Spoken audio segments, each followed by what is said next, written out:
देखिए, होता ये है कि हम यूं तो रोज ही किचन के काम करते हैं, परंतु कई सारी प्रॉब्लम आती ही रहती है। जैसे आलू बॉईल करते हैं ना, तो गीले गीले से रह जाते हैं, यानी कि उनमें पानी भरा जाता है। ये तो सिर्फ एक एग्जाम्पल है। इस तरह की छोटी मोटी समस्या तो किचन के कामों में आती ही रहती है। तो आज मैंने सोचा कि आपको कुछ स्पेशल किचन टिप्स बताती हूँ। आज के ये जो टिप्स है ना, एकदम यूनिक है और बहुत ही यूजफुल है। और आप मुझे कमेंट करके जरूर बताना कि आज के इन टिप्स में से सबसे अच्छी टिप आपको कौन सी लगी। तो चलिए जल्दी से शुरू करते हैं आज की हमारी सबसे पहली टिप। ये है ना, बहुत ही काम की टिप है। इसमें मैं आपको बताने जा रही हूँ नींबू के रस को प्रिजर्व करने की, यानी कि स्टोर करने की बहुत ही शानदार ट्रिक। यहाँ मैंने ले लिया लगभग 25 नींबू। अब इन्हें बीच में से हम 2 पार्ट में कट करेंगे। इन दिनों नींबू है ना बहुत ही अच्छे और रस भरे मिल जाते हैं। जैसे जैसे गर्मी बढ़ेगी ना, नींबू काफी महंगे भी हो जाएंगे और रस भी उनमें से अच्छा नहीं निकल पाएगा। इसलिए इन दिनों ही नींबू का रस स्टोर करना बहुत अच्छा रहता है। तो चलिए, नींबू को हमने 2 पार्ट में कट कर लिया है। अब इनका रस निकालेंगे। या तो हम इस रस को निचोड़कर हाथ से ही निकाल लेंगे, या फिर इस तरह से रस निकालने की जो मशीन होती है ना, उससे निकाल लेंगे। मेरे पास नींबू का रस निकालने के लिए थोड़ी सी डिफरेंट सी एक मशीन है। ये नॉन इलेक्ट्रॉनिक मशीन है। इससे मैं यहाँ नींबू का रस निकाल रही हूँ। इससे बहुत ही अच्छा रस निकल जाता है और बीज भी पूरे मशीन में ही रह जाते हैं। अब हम क्या करेंगे, एक बाउल लेंगे, इसमें थोड़ा सा पानी डाल लेंगे। जिस भी बाउल में हमें रस खाली करना है उसमें थोड़ा सा पानी जरूर से डाल लेंगे। इससे क्या होगा ना, जो हमारा नींबू का रस है वो बिल्कुल भी कड़वा नहीं पड़ेगा। तो देखिए, अब इस बाउल में मैं रस डालती जा रही हूँ। और फ्रेंड्स, हमें नींबू का रस जो है ना, वो कांच के बर्तन में ही निकालना है, जिससे ये बिल्कुल भी कड़वा नहीं पड़ेगा। और ये भी ध्यान रखना जरूरी है कि इसमें थोड़ा सा पानी जरूर ऐड कर लें। देखिए, अब रस पूरा हमने तैयार कर लिया है। अब तुरंत इस रस को स्टील के इस तरह की किनारी वाली तपेली में डालेंगे और आइस ट्रे में भरेंगे। इस तपेली की किनारी से हमें ये रस भरने में इजी रहेगा, इधर उधर ढुलेगा नहीं। आप कोई भी किनारी वाले बर्तन को ले सकते हैं जिससे कि धार अच्छी बन जाए। इसके बाद इन ट्रेस को फ्रीजर में सेट होने के लिए रख देंगे। देखिए, ये हमारे नींबू के रस के क्यूब्स तैयार हो चुके हैं। और इसी तरह से ना, मैं चटनी के क्यूब्स भी बनाकर रखती हूँ। अगर आप इस तरह से नींबू के रस के क्यूब्स बना के रख लेंगे ना, तो कई महीनों तक ना तो आपको नींबू खरीदना पड़ेगा और एकदम कम खर्च में आपके पास हमेशा नींबू का रस अवेलेबल रहेगा। महंगे और सूखे सूखे कम रस वाले नींबू के झंझट से भी आप बच जाएंगे। अब जब भी आपको पीना हो नींबू की शिकंजी, तो झटपट से गिलास में डाल लें 2 चम्मच पिसी शक्कर। इसमें डाल दे ठंडा ठंडा पानी और साथ ही डाल दें 1 नींबू के रस का क्यूब। मिक्स करें। ये तैयार हो गई आपकी नींबू की शिकंजी। इसी तरह अगर आपको पीना हो लेमन हनी टी, तो 1 गिलास में डालें 1 चम्मच शहद, 1 नींबू का रस का क्यूब और ऐड कर दें गरम गरम पानी और मिक्स कर दें। झटपट से तैयार हो जाएगी लेमन हनी टी। देखा ना, कितनी झटपट हमने ये दोनों चीजें तैयार कर ली। और अगर आपको चाहिए सब्जी पर डालने के लिए नींबू का रस, या फिर किसी रेसिपी में यूज करना हो, तो 1 क्यूब को 5 मिनट पहले इस तरह से कांच के बाउल में निकाल कर रख लें। ये मेल्ट हो जाएगा और आपको मिल जाएगा एकदम ताजा नींबू के जैसा रस।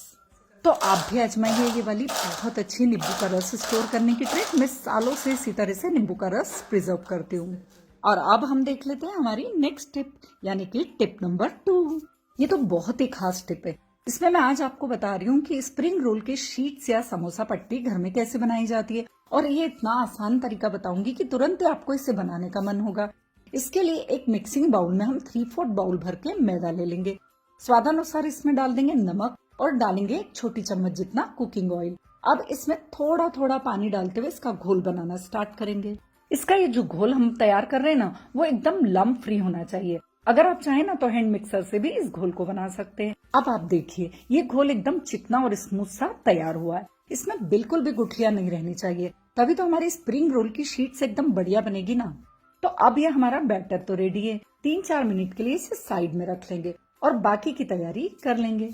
सबसे पहले तो एक बड़ी सी कढ़ाई में हम 1 से 1.5 गिलास जितना पानी गर्म करने के लिए रखेंगे। और पानी गर्म होगा ना, तब तक हम दूसरी तैयारी करेंगे। एक प्लेट पर 2-4 बूंद तेल की डालकर इसे ग्रीस कर लेंगे, ताकि जो शीट्स हम बनाकर इस पर रखेंगे ना, वो चिपकेगी नहीं। इसके बाद एक स्टील वाली छलनी लेकर इस पर लगाएंगे क्लिंग रैप। इसे इस तरह से हमें छलनी पर लगाना है। ये जो क्लिंग रैप है ना, वो आपको किसी भी क्रॉकरी या जनरल स्टोर पर इजीली मिल जाएगी। तो इस तरह से इसे हमें छलनी पर लगा लेना है और इसके बाद इस पर भी हम 2-3 ड्रॉप ऑयल के डालकर स्प्रेड कर देंगे, ताकि जब हम शीट इस पे बनाएंगे ना तो वो इस पे चिपकेगी नहीं। अब देखिए ये कढ़ाई वाला पानी भी गर्म हो चुका है। इसके ऊपर इस छलनी को रखेंगे और इस घोल को इस पर डालेंगे। जैसे डोसा को घोल फैलाते हैं ना, ठीक वैसे ही से फैला लेंगे। ये शीट्स बहुत ही जल्दी यानी एकदम सेकंड्स में ही तैयार हो जाती है। देखिए स्प्रेड करते ही ये ड्राई भी होने लगी है और ये पूरी ट्रांसपेरेंट हो जाए ना, इतना आपको इंतजार करना है। बस अब साइड से इसे स्पैचुला से हल्का सा उठा लेंगे और इस तरह से निकालेंगे और जो प्लेट हमने ग्रीस करके रखी ना उस पर इसे रख देंगे और इसके ऊपर भी थोड़ा सा ऑयल डाल के फैला देंगे, ताकि दूसरी शीट भी हम इसके ऊपर आराम से रख पाएंगे। दूसरी बार भी आपको इसे बनाकर बताती हूँ। हमें ये जरूर ध्यान रखना है कि इसके नीचे जो कढ़ाई वाला पानी है ना वो हल्का गर्म ही होना चाहिए।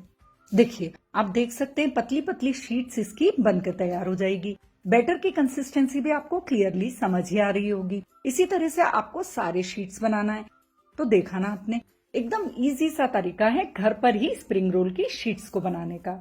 यहाँ हमने 3/4 बाउल मैदा में यानी कि सिर्फ 50 ग्राम मैदा से ही तैयार कर लिए 8 से 10 स्प्रिंग रोल की शीट्स। बस आप जरूर ये ध्यान रखना कि हर लेयर पर तेल जरूर लगा देना, जिससे ये आपस में चिपके ना। इन शीट्स को ठंडा होने के बाद इन्हें हम फ्रीजर में स्टोर भी कर सकते हैं। 2 से 3 महीने तक ये एकदम अच्छे रहेंगे। अब इन शीट्स से आप बना सकते हैं समोसा, स्प्रिंग रोल्स। बाजार से आपको ये शीट्स लाने की बिल्कुल भी जरूरत नहीं रहेगी।